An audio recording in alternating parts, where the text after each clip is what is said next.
What's up everyone, welcome back to another video. Today we are checking out how the Dutch dug up their country from the sea. This video guys is by History Scope. Link will be in the description below if you want to check it out. Also link to my Discord will be there, so join our Discord as well. And this video was actually recommended on Discord as well.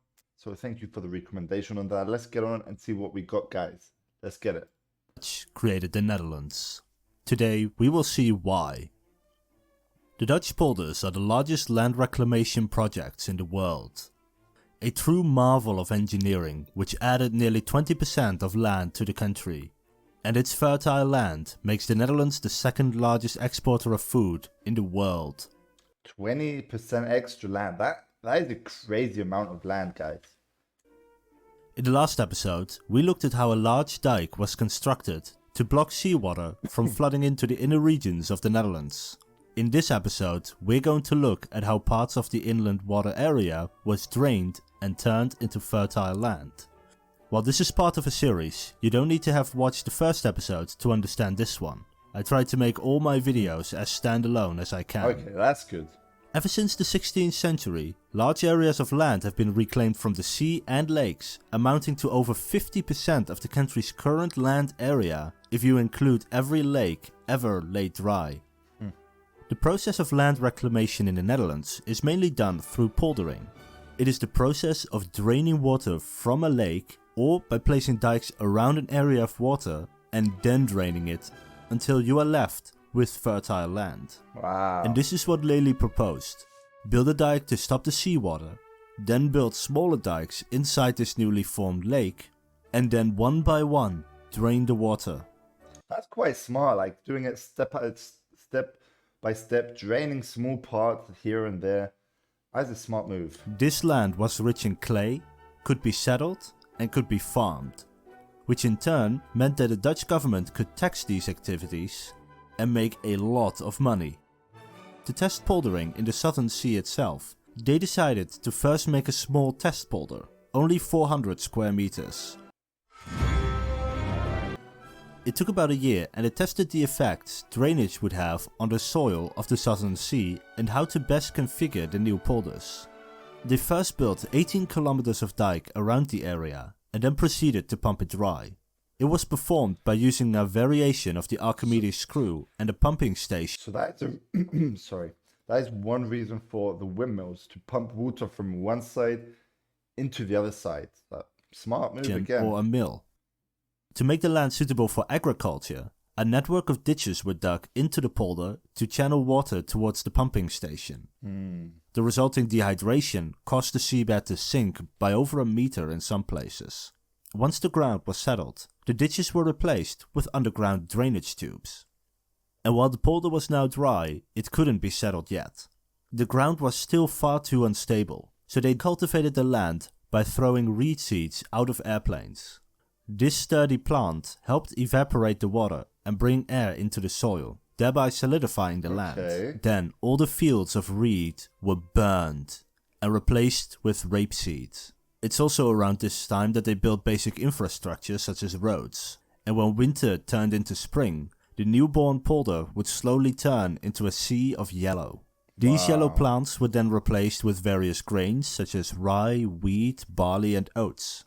This process took years, and in the end the soil was rich enough to allow the planting of other crops, while roads and houses were being built for the future settlers and farmers. Polders were divided in plots of 50 acres. The best land is used for vegetables, the next best for rye and other grains, and the worst land is forested. Each plot was paved with a road in front of it and a canal in the back to make it accessible by both land and water. And that is actually quite beautiful as well. Like, I know Netherlands are famous for flowers and all that stuff. So they have more land for those purposes as well, to plant different things. So, wow. While this test polder was being built, the engineers didn't simply wait and see.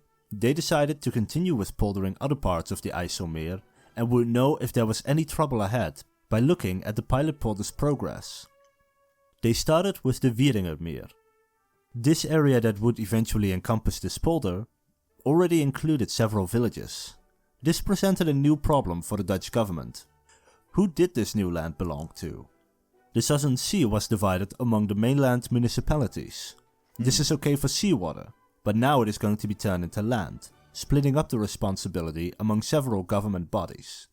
So it was decided that this land would be a public body, which meant there was a complicated arrangement where a government body was in charge of working on the polder, and a committee was responsible for public governance.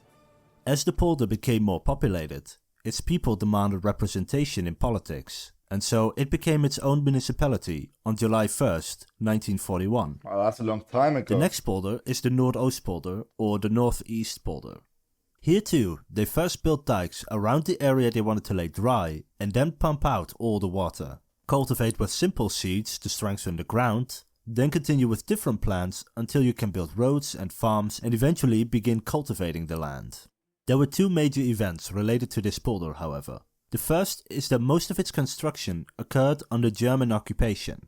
At first they let the work continue unhindered, as the Germans wanted to create a polder of their own in Germany. But as the war turned worse for the Germans, they began to raid the polder for people in hiding. Workers were deported, and before losing the war, they blew up parts of the dike and partially flooded the land. Luckily, this damage was repaired quickly, and the water was drained within a few weeks. The second major occurrence was something unexpected. You see, the polder is connected to the land, but the polder is located a few meters lower than the mainland. So groundwater would flow from the mainland into the polder, and then from the polder it would be drained into the Southern Sea. This meant that the mainland soil was now deprived of water and far less fertile. So to solve this problem for the next polder, they left a string of water surrounding the new polder. This new polder was called Flevoland, which was named after the Roman name for an ancient lake in that area. It roughly means land of the stream. But because this polder was surrounded by water, they needed a much longer dike. A 90-kilometer long dike was constructed for the eastern section of Flevoland. Work began in 1951, but 2 years later, a massive flood hit the south of the Netherlands, a region which was unprotected from modern dikes. This was the largest natural disaster to strike the Netherlands in its entire history. Look at that. This event created tens of thousands of refugees, and construction on Flevoland halted until they could get the south up and running again.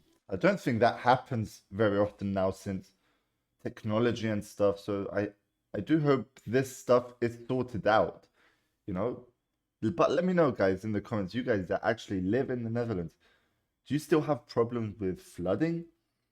Let me know. And these refugees needed a place to stay. Many of them were farmers, and many were given plots of land in the new polder. And when the south was finally safe again, many opted to stay in the new polder. But Flevoland wasn't ready yet. Work on the polder soon continued again, and it was finished in 1957. And it was decided to build a city which would function as the regional commercial and managerial capital for Flevoland and the Northeast Polder. This city would be called Lelystad, after the man who laid out the plans for this prestigious project. In 1959, the southern Flevoland polder began construction and was finished in 1968, taking longer because they only used a single pump to drain out the water. Due to its proximity to Amsterdam and the Amsterdam housing shortage at the time, Flevoland would get a second city to relieve tensions from the capital. Thanks to motorized farming equipment and artificial... Wow, that is something just beautiful, guys. That is what I mean. Just pure beauty as well. fertilizer, Different colors. Farming had become a lot less valuable by that time. So much of Flevoland was turned into housing and nature preserves. Construction on Flevoland officially finished in 1984, when the crucial urban areas were finished. 4 years later, the polder would become their own province rather than being split up between the existing ones, adding the 12th province of Flevoland to the Netherlands. And then the last polder was the Markerwaard. A dike was constructed to prevent minor floods in the Amsterdam region, but construction was slow, lasting nearly 12 years.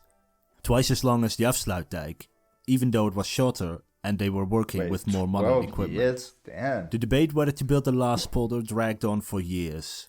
With modern technology, the need for agricultural land had disappeared. The extra space for housing was no longer needed, thanks to the southern Flevoland polder. And by this time, people took ecological concerns a lot more serious. So they decided to leave it as it was, to preserve nature and for recreational use. In 2012, plans were approved to build several small islands here, but it would only be accessible to tourists and bird watchers. This project was the largest land reclamation project in history, and ended only a few years before I was born. It was the dream of one man who, through his engineering genius and political cunning, was able to save thousands of lives and propel the Netherlands as a country famous for hydroengineering. Wow, that was just insane. How they actually managed to do that stuff is mind-blowing, guys. Let me know your thoughts on this in the comments below, guys. Don't forget, join our Discord community. Link will be in the description below, as I mentioned. And that's it for today, guys. Don't forget, if you enjoyed, like the video, subscribe to the channel. Thanks for watching, guys, and see you on the next one. Peace out.